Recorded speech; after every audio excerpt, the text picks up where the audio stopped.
1990 से 2024 राम मंदिर विवाद का वो दौर जब राम मंदिर के नाम पर गोलियां चली, दंगे भड़के, राम जन्मभूमि परिसर पर आतंकी हमला हुआ और रामलला कोर्ट भी पहुंचे।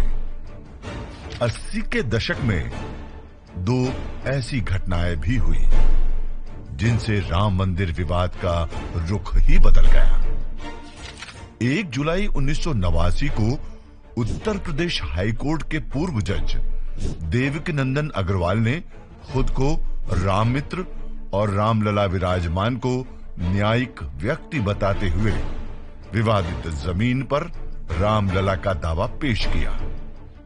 इसी साल नवंबर में कांग्रेस सरकार की परमिशन से अयोध्या में विवादित ढांचे के पास शिलान्यास किया गया। मुस्लिम पक्ष ने इसका विरोध किया तो भाजपा को मुद्दा मिल गया। भाजपा नेता लालकृष्ण आडवाणी ने राम मंदिर के लिए 25 सितंबर 1990 को सोमनाथ से रथ यात्रा शुरू की। 20 अक्टूबर को इसे अयोध्या पहुंचना था, मगर बिहार में रथ यात्रा को रोक आडवाणी को गिरफ्तार कर लिया गया। इससे अयोध्या में जमा कार सेवक उत्तेजित हो गए। 30 अक्टूबर को कुछ जत्थों ने विवादित ढांचे में घुसने की कोशिश की। तत्कालीन मुख्यमंत्री मुलायम सिंह यादव की सरकार के आदेश पर पुलिस ने भीड़ पर गोलियां चला दी। 16 कार सेवक मारे गए। 1991 में यूपी की सत्ता में भाजपा आई। उधर मंडल कमीशन की रिपोर्ट लागू होने से देश में अगड़ा बनाम पिछड़ा राजनीति तेज हो रखी थी। कल्याण सिंह सरकार ने विवादित 2.77 एकड़ जमीन को कब्जे में ले लिया और 42 एकड़ जमीन विश्व हिंदू परिषद को लीज पर दे दी। फिर 6 दिसंबर 1992 को वो घटना हुई जिसने अयोध्या की सूरत ही बदल दी। इस दिन के बारे में एजी नूरानी अपनी किताब Babri Masjid a matter of national honour में लिखते हैं, 6 दिसंबर की सुबह लाखों कार सेवक अयोध्या पहुंचे। नारे लग रहे थे, मिट्टी नहीं खिसकाएंगे, ढांचा तोड़ कर जाएंगे। कार सेवकों की भीड़ ने 6 घंटे के अंदर ही मस्जिद का ढांचा गिरा दिया।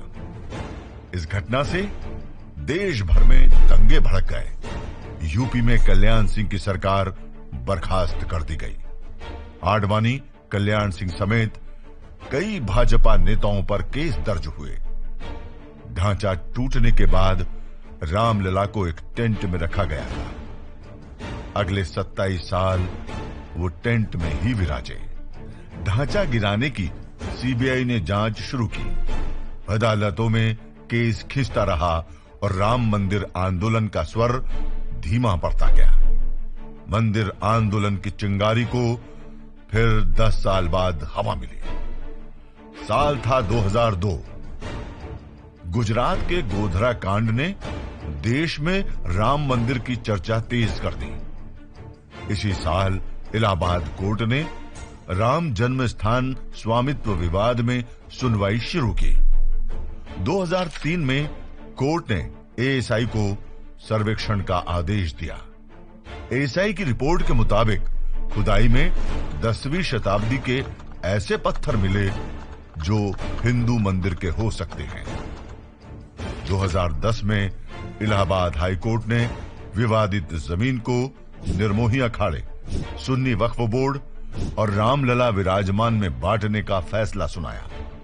लेकिन 6 महीने बाद ही सुप्रीम कोर्ट ने इस फैसले पर रोक लगा दी और राम मंदिर से जुड़े मामलों में खुद सुनवाई करने का फैसला किया।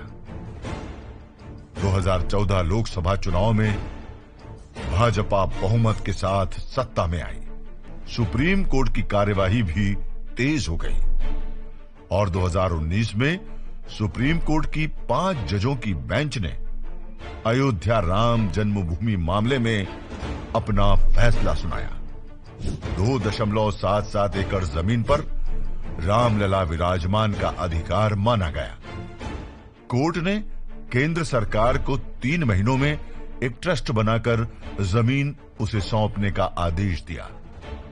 साथ ही केंद्र और यूपी सरकार को यह निर्देश भी दिए कि मस्जिद बनाने के लिए सुन्नी वक्फ बोर्ड को अयोध्या में ही 5 एकड़ जमीन उपलब्ध करवाई जाए। 5 अगस्त 2020 को प्रधानमंत्री मोदी ने अयोध्या में राम मंदिर का भूमि पूजन किया। निर्माण का पहला चरण पूरा होने के बाद अब आखिरकार वो समय आ गया जब 22 जनवरी को श्री रामलला मंदिर में विराजेंगे।